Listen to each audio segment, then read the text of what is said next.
नमस्कार दोस्तों, स्वागत है आपका हमारे YouTube channel DS online tricky GK में। और आज के वीडियो में हम बात करने वाले हैं सिंधु घाटी सभ्यता से संबंधित जितने भी इम्पोर्टेंट क्वेश्चन बन रहे हैं उन सब के बारे में चर्चा करेंगे। तो आज की वीडियो को ज़्यादा से ज़्यादा आप शेयर कर दें और ज़्यादा से ज़्यादा दोस्तों को अपने साथ में जोड़ लें ताकि सभी दोस्तों को इस वीडियो का लाभ प्राप्त हो सके। तो आज का हमारा जो टॉपिक है वो है सिंधु घाटी सभ्यता। सिंधु घाटी सभ्यता से संबंधित हम 30 इम्पोर्टेंट क्वेश्चनों के बारे में चर्चा करेंगे। जहाँ जहाँ ज़रूरत पड़ी वहाँ पर उसकी व्याख्या भी करते साथ में चलेंगे। तो आप इस वीडियो को ज़्यादा से ज़्यादा शेयर करें और लाइक भी कर लें। अगर आप हमारे YouTube चैनल पर नए हैं तो इसको सब्सक्राइब कर लें और साथ में बेल आइकन को दबा लें ताकि जो भी वीडियो अपलोड किया जाए उसका नोटिफिकेशन आपको सबसे पहले प्राप्त हो जाए। और वीडियो के अंत में आप ये भी बताएं कि 30 में से कितने क्वेश्चन आपके हैं वो सही हो रहे हैं, ताकि आपको अपनी वास्तविक स्थिति का भी पता चल जाएगा। तो हमारा पहला क्वेश्चन है कि सिंधु घाटी सभ्यता को सबसे पहले किसने देखा। सिंधु घाटी सभ्यता को सबसे पहले किसने देखा? तो इसका हमारा राइट ऑप्शन हो जाएगा चार्ल्स मैसन ने देखा। और कब देखा? तो चार्ल्स मैसन ने सिंधु घाटी सभ्यता को सन 1826 ईस्वी में देखा, सन 1826 ईस्वी में। इसके बाद में हमारा अगला क्वेश्चन कि भारतीय पुरातत्व का जनक किसे कहा जाता है। भारतीय पुरातत्व का जनक किसे कहा जाता है? तो इसका हमारा राइट ऑप्शन हो जाएगा ए कनिंघम को कहा जाता है। बात कर लेते हैं इसकी व्याख्या की। भारतीय पुरातत्व का जनक ए कनिंघम यानी अलेक्जेंडर कनिंघम को तो राजस्थान के पुरातत्व विभाग का जनक C.S. कार्लाइल को कहा जाता है। बहुत इम्पोर्टेंट क्वेश्चन लेकर आए हो दोस्तों। अगर आपको कुछ समझ में नहीं आ रहा है तो आप कमेंट बॉक्स में ज़रूर उसके बारे में पूछ सकते हो, अगला वीडियो में उसका जवाब ज़रूर दूंगा। अगला क्वेश्चन, सिंधु घाटी सभ्यता को अन्य किस नाम से जाना जाता है। तो सिंधु घाटी सभ्यता को अन्य किस नाम से जाना जाता है? हड़प्पा सभ्यता, ताम्रयुगीन सभ्यता और कांस्ययुगीन सभ्यता। तो इन सभी के नाम से सिंधु घाटी सभ्यता को जाना जाता है। तो इसका हमारा राइट ऑप्शन हो जाएगा उपयुक्त सभी। सिंधु सभ्यता 2500 ईसा पूर्व के लगभग अपनी पूर्ण अवस्था में प्रकट होती है। सिंधु सभ्यता नगरीय तथा व्यापार व्यवसाय प्रधान थी। अगला क्वेश्चन है हड़प्पा सभ्यता का नामकरण किसने किया। हड़प्पा सभ्यता का नामकरण किसने किया? तो इसका राइट आंसर हो जाएगा जॉन मार्शल। जॉन मार्शल ने 1921 में सर जॉन मार्शल पुरातात्विक सर्वेक्षण विभाग के महानिदेशक बने। यानी 1921 में जॉन मार्शल पुरातात्विक सर्वेक्षण विभाग के अध्यक्ष महानिदेशक बने। क्वेश्चन नंबर 5, हड़प्पा सभ्यता की विधिवत घोषणा कब की गई। हड़प्पा सभ्यता की विधिवत घोषणा कब की गई? तो इसका हमारा राइट आंसर हो जाएगा 1924 में हड़प्पा सभ्यता की विधिवत घोषणा की गई। हड़प्पा की खुदाई से पता चलता है कि यह नगर लगभग 5 किलोमीटर की परिधि में स्थित था। हड़प्पा जो नगर है वो लगभग 5 किलोमीटर की परिधि में स्थित था। अगला क्वेश्चन, 1947 के बाद सिंधु घाटी सभ्यता का उपयुक्त नाम रखा गया। 1947 के बाद सिंधु घाटी सभ्यता का उपयुक्त नाम रखा गया। तो हमारा राइट आंसर क्या हो जाएगा? हड़प्पा सभ्यता। बात कर लेते हैं इसकी व्याख्या की कि सिंधु सभ्यता के निर्माता पाषाण तथा कांस्य के उपकरणों का प्रयोग करते थे, लोहे से योग परिचित नहीं थे। कई बार एग्जाम में पूछा हुआ क्वेश्चन है कि सिंधु घाटी सभ्यता के लोग किस एक धातु से परिचित नहीं थे, जबकि वैदिक आर्यों को लोहे का ज्ञान था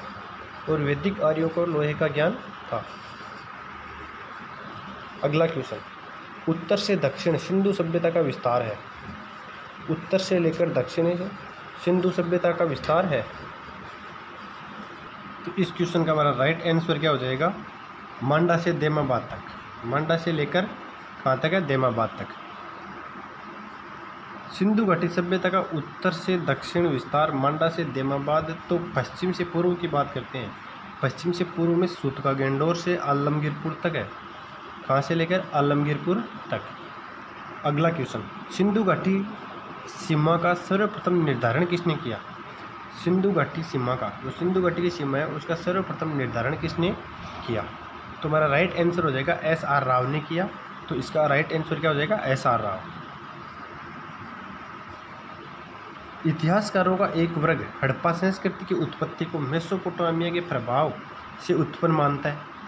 जिसमें प्रमुख इतिहासकार sir John Marshall, DS Gordon, Mortimer Wheeler, Gordon Childe and D Kosambi आदि प्रमुख है। डी कोसाम्बी आदि प्रमुख है।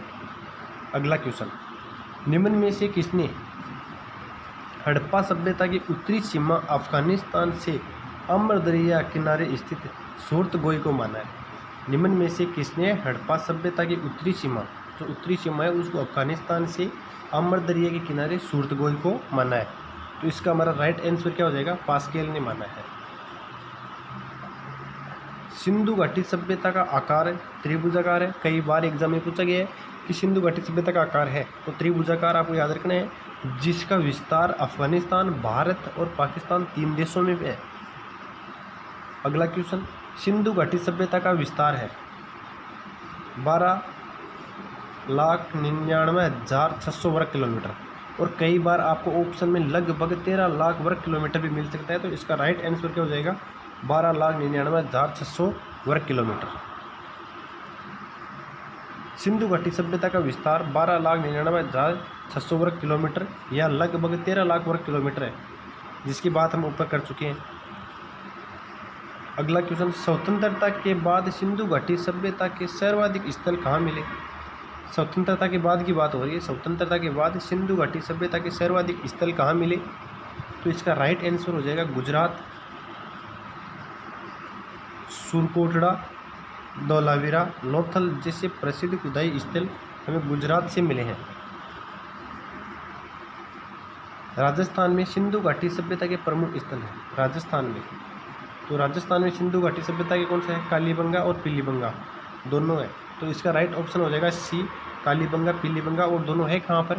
राजस्थान के हनुमानगढ़ जिले में स्थित है। कहाँ पर है? हनुमानगढ़ जिले में है।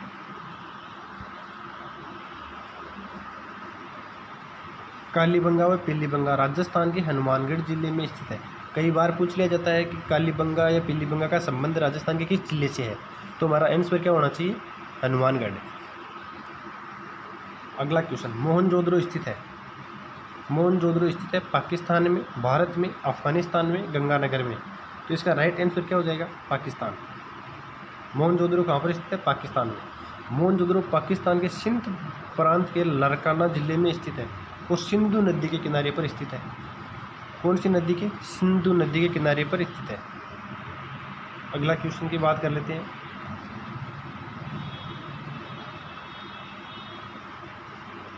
राखी गड्डी व धोलावीरा स्थित है। राखी गड्डी व धोलावीरा कहाँ पर स्थित है? पाकिस्तान, भारत, अफगानिस्तान, गंगानगर में। तो राखी गड्डी और धोलावीरा कहाँ स्थित है? भारत में स्थित है। तो इसका ऑप्शन नंबर 2 राइट हो जाएगा। राखी गड्डी भारत के हरियाणा राज्य में तथा धोलावीरा गुजरात राज्य में स्थित है। राखी गड्डी कहाँ पर स्थित है? हरियाणा में, और धोलावीरा कहाँ पर स्थित है? गुजरात राज्य में है। अगले क्वेश्चन की बात कर लेते हैं। सिंधुकालीन स्थलों में 6 सबसे बड़े महानगरों में शामिल हैं। कालीबंगा, मोहनजोदड़ो, गणेश्वरी वाला, उपयुक्त सभी। तो राइट आंसर क्या हो जाएगा? उपयुक्त सभी इसका राइट आंसर हो जाएगा। अब बात करते हैं कि 6 स्थल वो बड़े कौन कौन से? 6 महानगरों में कौन से आते हैं? पहला आता है मोहनजोदड़ो, जो कहाँ पर स्थित है? पाकिस्तान में। दूसरा हड़प्पा कहाँ स्थित है? ये भी पाकिस्तान में। धोलावीरा कहाँ पर स्थित है? भारत में। कालीबंगा कहाँ पर स्थित है? भारत में, हनुमानगढ़ जिले में। राखी गड्डी कहाँ स्थित है? ये भी भारत में स्थित है। और गणवेरी वाला कहाँ है? ये भी है पाकिस्तान में, ये पाकिस्तान में स्थित है। तो ये 6 बड़े नगर हैं हड़प्पा सभ्यता के। अगला क्वेश्चन, सर जॉन मार्शल ने सिंधु घाटी का समय बताया है। सर जॉन मार्शल ने सिंधु घाटी का समय बताया है। तो इसका हमारा राइट आंसर क्या हो जाएगा? ऑप्शन नंबर ए, 3250 से लेकर 2750 ईसा पूर्व बताया जॉन मार्शल ने।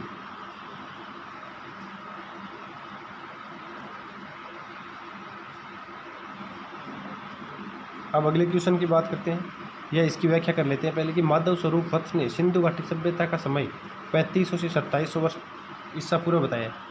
3500 से लेकर 2700 ईसा पूर्व तो किसने बताया? माधव स्वरूप वत्स ने।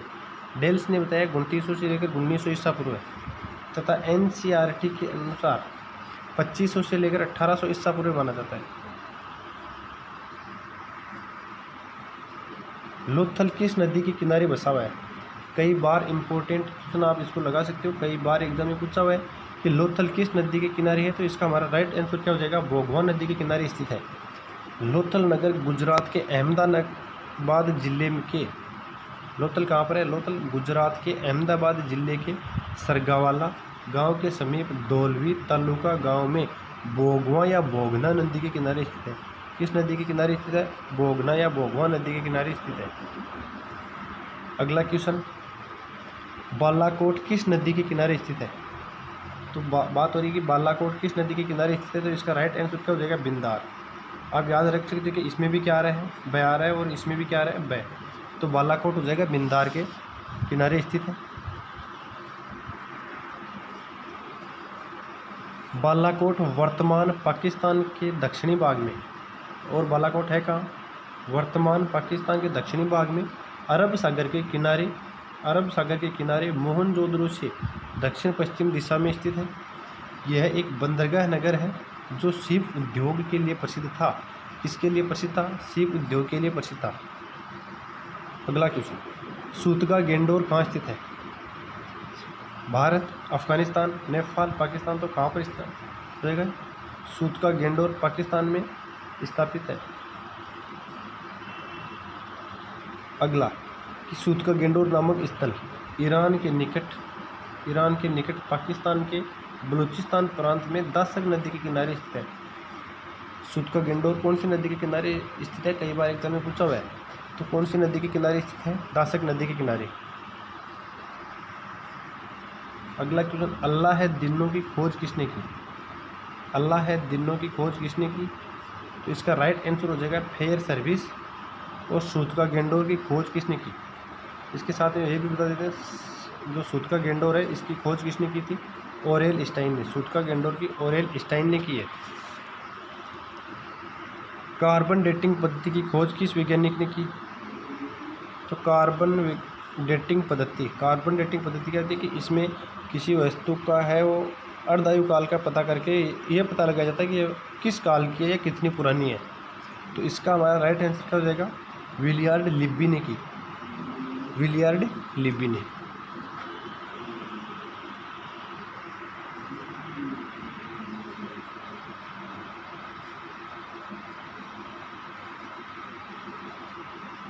गार्डन चाइल्ड ने सिंधु घाटी सभ्यता के निर्माता सुमेरियन को माना है। इन्होंने यह निष्कर्ष कंकालों का अध्ययन करके निकाला है। यानी कंकालों का अध्ययन करके गार्डन चाइल्ड ने यह बताया कि जो सिंधु घाटी सभ्यता के निर्माता है वो सुमेरियंस थे। अगला क्वेश्चन, सिंधु घाटी सभ्यता की खुदाई से प्राप्त मानव के अस्थि पंजर के अवशेषों से कितनी प्रजातियों का पता चला है?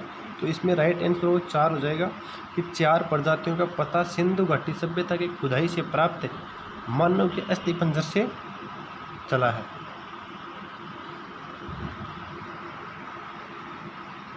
तो सिंधु घाटी सभ्यता की खुदाई से प्राप्त मानव के अस्थि पंजर के अवशेषों से 4 प्रजातियों का पता चला है।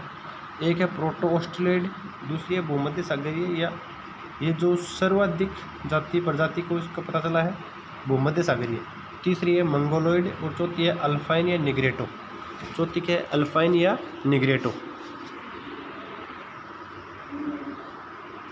दोस्तों वीडियो के अंत में आप ये जरूर बताएं कमेंट बॉक्स में लिखकर कि 30 में से आपके कितने क्वेश्चन सही हो रहे हैं। तो जिससे आपको अपनी वास्तविक स्थिति का पता चल जाएगा, और ये भी मुझे भी पता चल जाएगा कि कितने लोगों का 30 में से 25 क्वेश्चन आपके कम से कम सही होने चाहिए। नहीं तो ऐसे मान लीजिए कि आपकी पढ़ाई का कोई मकसद नहीं है। अगला क्वेश्चन है, सिंधु घाटी सभ्यता के बारे में अधिकांश इतिहासकार निम्न में से किस मत का समर्थन करते हैं कि सिंधु घाटी सभ्यता के बारे में अधिकांश इतिहासकार किस मत का समर्थन करते हैं कि सिंधु घाटी सभ्यता के लोग भूमध्य सागरीय थे, मंगोलॉइड थे, या अल्पाइन थे, या प्रोटो ऑस्ट्रेलिड थे? तो इसका हमारा राइट आंसर क्या हो जाएगा? अधिकांश जो इतिहासकार वो इस मत को करते हैं कि भूमध्य सागरीय थे। तो इसका हमारा ऑप्शन नंबर 1 राइट हो जाएगा। अधिकांश इतिहासकार इसी मत का समर्थन करते हैं कि हड़प्पा सभ्यता के लोग मुख्यतः भूमध्य सागरीय एवं निर्माता द्रविड़ थे। अगला क्वेश्चन, नदी के तट पर स्थित सिंधु घाटी सभ्यता के प्रमुख नगर। सिंधु घाटी नदी के तट पर स्थित सिंधु घाटी सभ्यता के प्रमुख नगर कौन कौन से हैं? तो हड़प्पा है, ये भी नदी के किनारे पर बसा हुआ था। मोहनजोदड़ो, ये भी है। रोपड़, और ये भी है। तो इसका मतलब कि सभी जो सभ्यताएं पनपी है वो नदी घाटियों के किनारे पर पनपी है। तो इसका राइट ऑप्शन क्या हो जाएगा? उपयुक्त सभी। ये हड़प्पा रावी नदी के किनारे पर स्थित है, तो ये राइट हो जाएगा। मोहनजोदड़ो सिंधु नदी के किनारे पर है। रोपड़ ये सतलज नदी के किनारे पर स्थित है। तो इसके ये तीनों ऑप्शन राइट होकर उपरोक्त सभी इसका ऑप्शन राइट हो जाएगा। धन्यवाद दोस्तों। अगर आप हमारे YouTube चैनल पर नए हैं तो YouTube चैनल को सब्सक्राइब जरूर कर लें और साथ में बेल आइकन को जरूर दबा लें। बेल आइकन को भी दबा लें ताकि जो भी वीडियो अपलोड किया जाए उसका नोटिफिकेशन आपको सबसे पहले मिल जाए। धन्यवाद दोस्तों।